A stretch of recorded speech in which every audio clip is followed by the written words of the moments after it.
The Investing in Canada Fund made available through Infrastructure Canada will cover 75% of any Indigenous project. Many of my First Nations submitted their proposals several months ago in a timely fashion and have not heard from this government. The province solely gets to decide who gets what, if anything, and with our lack of infrastructure, I truly hope they took advantage of this program.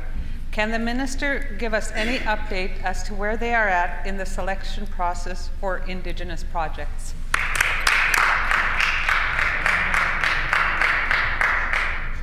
The Honourable Minister for Municipal Relations. Well, thank you, Madam Speaker, and we were very proud last June to sign a $1.1 billion agreement with our federal partners in Ottawa.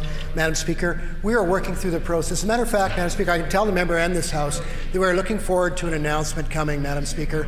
And I can tell you also, Madam Speaker, this is a 10-year, $1.1 billion investment that will affect generations, Madam Speaker, to come.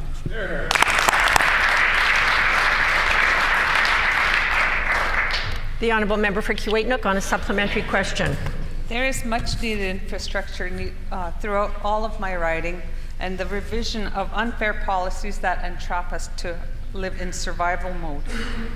I'm sure we can all recall the pictures of the Island Lake forest fire and the looks on people's faces trying to flee the fires.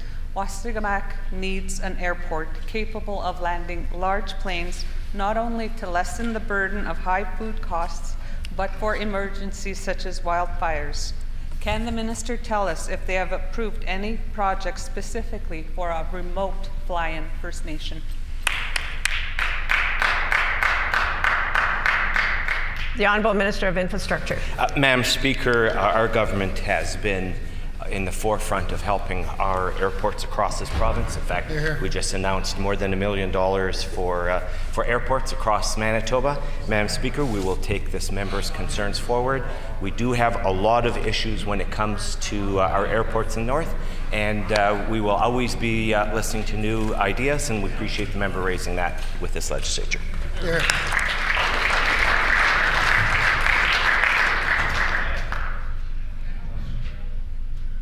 The Honourable Member for Kiiwetinoong on a final supplementary. Thank you. As per my constituents' requests, I voted with this PC government to shut down the Eastside Road Authority.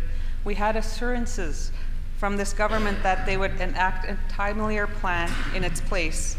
This is the fourth session that we have had to wait to hear of this government's plan. Will the minister finally table their PC's 5-year Eastside Road development plan for the communities in Kiiwetinoong? The Honourable Minister of Infrastructure. Well, Madam Speaker, I would like to point out to the member opposite that her community waited 17 years for Freedom Road, and Madam Speaker, not an inch, not a mile, not a kilometer, nothing was ever built, Madam Speaker. And it was our government within the first 2 years of being elected, our government got Freedom Road built, something the NDP never got accomplished in 17 years of